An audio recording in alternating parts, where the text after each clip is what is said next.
Қостанай жоғары педагогикалық колледжінде басты мемлекеттік мереке Республика күні қарсаңында «Қыран елім Қазақстаным» атты жастар ісі жөніндегі комитет ұйымдастырған көрме өтеді.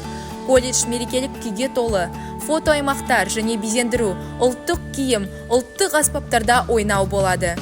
Бірінші қабаттағы залда бірінші курс студенттері республикамыздың тарихи кезеңдері туралы әңгімелейді.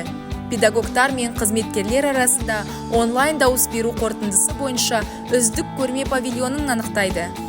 Жастар ісі жөніндегі комитет сізді осы тамаша мерекемен құттықтайды.